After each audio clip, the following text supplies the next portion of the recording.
Bismillahirrahmanirrahim. Assalamu alaikum students. I hope you all are fine. It's Friday 26th June 2020 class 9th subject physics. इससे पहले जो हम लोगों ने पढ़ा वो था वॉल्यूम थर्मल एक्सपेंशन और कॉन्सिक्वेंसेज और उनकी थर्मल एक्सपेंशन की एप्लीकेशंस। लेकिन आज हम लोग क्या देखने जा रहे हैं, आज हम लोग पढ़ेंगे bimetal strip, thermal expansion of liquids, then MCQs देखेंगे और उसके बाद हम लोग एग्जाम्पल नंबर 8.7 सॉल्व करेंगे। ठीक हो गया? ओके जी, स्टार्ट करते हैं बाई मेटल स्ट्रिप से। बाई मेटल मतलब two metals, bi means two और मेटल मेटल, तो हम लोग दो डिफरेंट मेटल्स को ज्वाइन करके उनकी एक स्ट्रिप बनाते हैं, उसे क्या कहते हैं? Bimetal strip. ठीक है, अब इसमें होता क्या, इसमें हम लोग दो डिफरेंट मेटल्स ले रहे हैं, एक ले रहे हैं आयरन और एक ले रहे हैं ब्रास।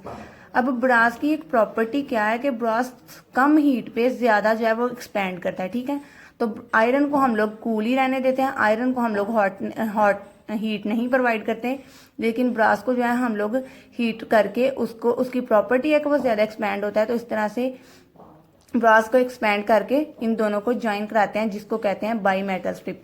अब ये बाई मेटल स्ट्रिप इसकी कुछ एप्लीकेशंस भी हैं। ये कहाँ पे यूज हो रही होती हैं? सबसे पहले तो हमारे पास होते हैं बाई मेटल थर्मोमीटर्स। वहां पे थर्मोमीटर का आपको मतलब पता है ना कि थर्मोमीटर वो डिवाइस जो टेम्परेचर को मेजर करने के लिए यूज होता है। तो बाई मेटल थर्मोमीटर्स मतलब ये थर्मोमीटर्स हैं बाई मेटल्स, उनके अंदर यूज की जाती हैं थर्मोमीटर्स में, जो कि टेम्परेचर मेजरमेंट के लिए यूज होते हैं। किस जगह पे? फर्नेसेस में एंड ओवन्स में। नंबर 2 पे ये जो बाई मेटल स्ट्रिप्स हैं ये थर्मोस्टेट्स में भी यूज हो रही हैं। थर्मोस्टेट में ये हमारे सर्किट्स में भी यूज हो रही होती हैं। क्या होता है कि सर्किट में बाई मेटल स्ट्रिप लगाई होती है और इनका देखें ना, हर प्रॉपर्टी, हर सब्सटेंस का एक स्पेसिफिक टेम्परेचर होता है जहां तक वो नॉर्मल रहती है, उसके बाद वो एक्सपैंड करती है। तो ब्रास की जो है वो बहुत जल्दी एक्सपैंड करती है थोड़ी सी हीट पे ही, तो हम लोगों ने उसमें बाई मेटल स्ट्रिप्स लगाए हुए हैं। क्या होता है कि अगर टेम्परेचर सडनली बहुत ज्यादा हो जाए, इंक्रीज कर जाए, कोई मसला आ जाए, अंदर कोई प्रॉब्लम आ जाए उस सर्किट में, तो वो फटाफट से ब्रास की एक्सपेंशन की वजह से सर्किट शॉर्ट हो जाएगा, जिसकी वजह से हम लोग बहुत बड़े ब्लास्ट वगैरह से बच जाएंगे। देन ये यूज हो रहा है हमारे पास इलेक्ट्रिक आयरन में, उसकी जो कंट्रोल करने के लिए टेम्परेचर, उसकी जो अंदर हीटिंग कॉइल लगी हुई है, उसका टेम्परेचर कंट्रोल करने के लिए भी by metal strips electrical iron में यूज हो रही हैं। ठीक हो गया? देन नेक्स्ट चीज है हमारे पास thermal expansion of liquids. Thermal expansion of liquid से पहले, लिक्विड्स की एक्सपेंशन से पहले हम लोगों ने सॉलिड्स की एक्सपेंशन पढ़ी थी और हमने देखा था कि सॉलिड्स दो तरह से एक्सपेंड करते हैं। लेंथ में भी उनकी एक्सपेंशन होती है जिसे हमने लीनियर एक्सपेंशन कहा था, और वॉल्यूम में भी उनकी एक्सपेंशन होती है जिसे हमने वॉल्यूम थर्मल एक्सपेंशन कहा था। लेकिन लिक्विड्स के केसेस में हम लोग सिर्फ एक ही तरह की एक्सपेंशन देखते हैं। वो कौन सी एक्सपेंशन है? Volume expansion. अब क्या करते हैं, अब लेट्स सपोज कि हम लोगों ने एक कंटेनर में लिक्विड लिया है जिसका जो ओरिजिनल लेवल था वो कितना था, एक्चुअल लेवल इतना था। अब लिक्विड्स के अंदर होता है, लिक्विड्स के अंदर फ्री मॉलिक्यूल्स होते हैं जो कि आपस में कोलाइड करते रहते हैं, नॉर्मल टेम्परेचर में भी एक दूसरे को हिट करते हैं किसी एनर्जी के साथ। Even that they also collide with the walls of the container. ठीक है, लेकिन इस टेम्परेचर पे उनके अंदर कोई भी एक्सपेंशन नहीं है। But whenever we provide the heat, उनका हीट प्रोवाइड करने से उनका टेम्परेचर इंक्रीज होगा। टेम्परेचर के इंक्रीज करने से अल्टीमेटली उनकी kinetic energy, average kinetic energy भी इंक्रीज हो जाएगी।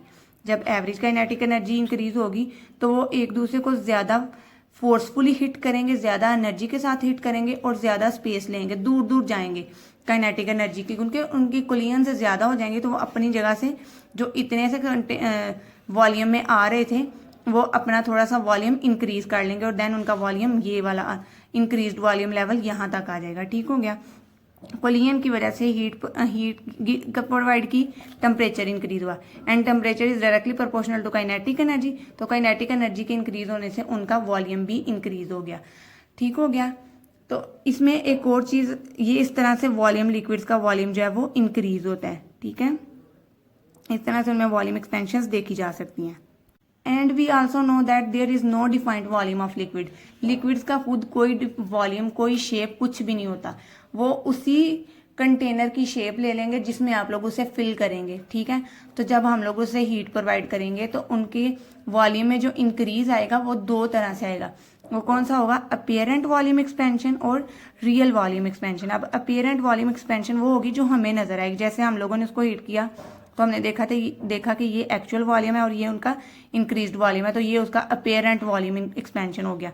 लेकिन रियल वॉल्यूम एक्सपेंशन क्या है? रियल वॉल्यूम एक्सपेंशन इस तरह से है कि जिस कंटेनर में आपने लिक्विड को डाला हुआ है वो कंटेनर भी तो खुद किसी सब्सटेंस से मिलके बना है ना, मे बी वो स्टील का हो, मे बी वो आयरन का हो या किसी और चीज़ का, या फिर वो कोई भी सॉलिड हो। तो अभी थोड़ी इससे पहले वाले लेक्चर्स में हम लोगों ने सॉलिड की एक्सपेंशंस देखी थी। तो जब हम लोग उसे किसी कंटेनर में डाल के हीट करेंगे तो हीट करने से लिक्विड तो एक्सपैंड होगा ही, लेकिन उसके साथ साथ वो कंटेनर भी एक्सपैंड होगा, पर उस कंटेनर की एक्सपेंशन इतनी माइनर होगी कि हम उसे इग्नोर कर देते हैं, बट वो वाली उसके अंदर एक्सपेंशन हो रही होगी। तो जो वॉल्यूम रियल वॉल्यूम एक्सपेंशन होगी वो कंटेनर की और लिक्विड की दोनों की एक्सपेंशन को मिला के जो एक्सपेंशन होगी उसे हम क्या कहेंगे? Real volume expansion. क्लियर? ठीक हो गया। उसके बाद जो नेक्स्ट चीज़ है वो है एनोमलस एक्सपेंशन ऑफ वाटर। वो हम लोग क्या देखते हैं, हम लोगों ने यहाँ से साइड बॉक्स से देखेंगे कि इस वाली क्वेश्चन को कि एनोमलस एक्सपेंशन ऑफ वाटर होती क्या है। ये क्या होता है कि अभी हम लोगों ने देखा कि सॉलिड्स को या लिक्विड्स को हीट प्रोवाइड करें तो वो एक्सपेंड करते हैं और उनको कूल डाउन करें तो वो कॉन्ट्रैक्ट करते हैं, लेकिन वाटर जो है वो हमारे पास एक डिफरेंट किस्म का बिहेवियर हमें दिखाता है। वाटर के वो वाले डिफरेंट बिहेवियर को क्या कहते हैं? उसमें जो चेंज आता है वॉल्यूम का वो एक डिफरेंट तरह से आता है। वो कैसे आता है? जब वाटर 4 डिग्री सेल्सियस से 0 डिग्री सेल्सियस के दरमियान होता है, उसे हम लोग फ्रीज करने के लिए रख देते हैं, तो क्या होगा कि उसका वॉल्यूम सडनली इंक्रीज करेगा। हालांकि ये बहुत माइनर सा टेम्परेचर है, ऑलमोस्ट फ्रीजिंग पॉइंट के नियर है वो 4 डिग्री सेल्सियस। वाटर का फ्रीजिंग पॉइंट 0 डिग्री सेल्सियस है ना, तो 4 डिग्री सेल्सियस इज नियरली बहुत ज़्यादा करीब है 0 डिग्री सेल्सियस के।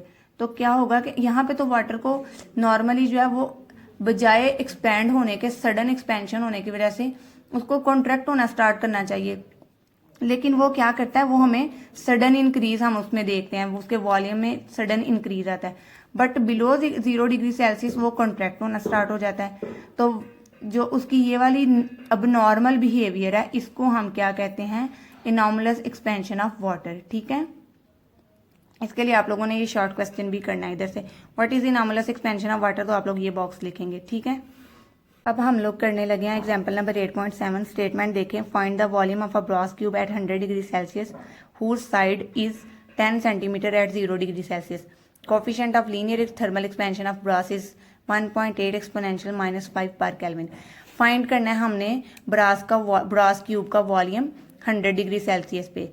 तो गिवन डाटा देख लेते हैं हमारे पास क्या है। गिवन डाटा में हमें उसकी एक साइड की लेंथ, उसने कहा हुज साइड, इट मीन्स कि उसकी वन साइड लेंथ हमें गिवन है वो है 10 सेंटीमीटर। तो हम लोग ये क्या हो गई उसकी ओरिजिनल लेंथ L0, ये हमारे पास है 10 सेंटीमीटर। इसको हम 100 से डिवाइड करेंगे तो क्या आ जाएगा? 0.1 मीटर। इस तरह से इसको 100 से डिवाइड करेंगे तो क्या आ जाएगा? 0.1 मीटर। और उसके बाद हमारे पास जो ओरिजिनल टेम्परेचर था वो क्या था? उसकी लेंथ 10 सेंटीमीटर किस टेम्परेचर पे थी? 0 डिग्री सेल्सियस पे। इट मीन्स कि ये ओरिजिनल टेम्परेचर है वो है T0, 0 degree Celsius, but temperature का सिस्टम इंटरनेशनल यूनिट क्या है? केल्विन। तो हम उसको कैसे करते हैं? 0 + 273, तो वो आ जाएगा 273 केल्विन। उसके बाद जो उसका फाइनल टेम्परेचर है वो है 100 degree Celsius. T is equal to 100 degree Celsius, 100 में 273 ऐड करेंगे तो वो हो जाएगा 373 केल्विन। देन हम लोगों ने टेम्परेचर डिफरेंस फाइंड आउट कर लिया, डेल्टा T, वो है हमारे पास final temperature minus original temperature. 373 में से 273 को माइनस करेंगे तो आ जाएगा 100 केल्विन, सॉरी। उसके बाद coefficient of linear thermal expansion उधर उसने लिखा हुआ, ठीक है। तो इट मीन्स के अल्फा की वैल्यू है, ये अल्फा हमारे पास आ गया 1.9 एक्सपोनेंशियल -5 पर केल्विन। और बीटा अगर हम लोगों ने फाइंड करना हो तो हम लोगों ने देखा था अल्फा और बीटा का रिलेशन वो क्या होता है? B is equals to 3 alpha. तो जो अल्फा की वैल्यू है उसको 3 के साथ मल्टीप्लाई करेंगे तो हमारे पास बीटा आ जाएगा, वॉल्यूम थर्मल एक्सपेंशन। क्योंकि हम लोगों ने वॉल्यूम फाइंड आउट करना है सो हमें वॉल्यूम थर्मल कोफिशिएंट ही चाहिए, क्योंकि हम लोग हमारे फार्मूला में बीटा ही आता है। तो बीटा क्या होगा? 3 अल्फा। ठीक हो गया, यहाँ तक हो गया हमारे पास। अब हम लोग देख लेते हैं वॉल्यूम। अब अभी तक हम लोगों ने लेंथ, टेम्परेचर डिफरेंस और कोफिशिएंट्स चेक किए हैं। अभी अब फाइंड हम लोगों ने क्या करना है? वॉल्यूम। लेकिन वॉल्यूम फाइंड करने के लिए तो हमारे पास ओरिजिनल वॉल्यूम भी गिवन नहीं है, बट हमें लेंथ गिवन है। और वॉल्यूम हमें पता है क्या होता है? वॉल्यूम क्या होता है? Length into width into height. It means के जो लेंथ गिवन है उसको 3 टाइम्स मल्टीप्लाई कर लें। 3 टाइम्स मल्टीप्लाई कर लें या 0.1 मल्टीप्लाई 0.1 मल्टीप्लाई बाई 0.1, या फिर उसका क्यूब ले लें। तो जब हम उसका क्यूब ले लेंगे तो हमारे पास कुछ ये वैल्यू आएगी इस तरह से। अब हम लोग अपने फार्मूला पे आ जाते हैं। फार्मूला हमारे पास है v is equals to V naught 1 plus beta delta T. फार्मूले में वैल्यूज पुट करेंगे। v नॉट हमारे पास आ गया 10⁻³ metre cube into 1 as it is, और बीटा भी हम लोगों ने फाइंड कर लिया। मल्टीप्लाई कर देंगे उसको, डेल्टा टी हमारे पास क्या आया था 373 में से 273 को माइनस किया था तो आया था 100। सो हमारे पास सारी वैल्यूज आ गई पुट की। अब हम लोगों ने क्या किया, पहले 5.7 को इसके साथ मल्टीप्लाई कराया, जो आया वो आंसर में लिखा। देन उसके अंदर 1 प्लस करके उसको 10⁻³ के साथ मल्टीप्लाई करा देंगे तो हमारे पास ये आंसर आ जाएगा। तो ये उसका वॉल्यूम होगा एट 100 डिग्री सेल्सियस पे। ओके, होप सो कि आप लोगों को इसकी समझ आ गई हो जो कुछ आज पढ़ा है। ठीक है, एमसीक्यूज भी आप लोगों को साथ में डायरी में मैंने उनके आंसर्स मेंशन कर दिए हैं,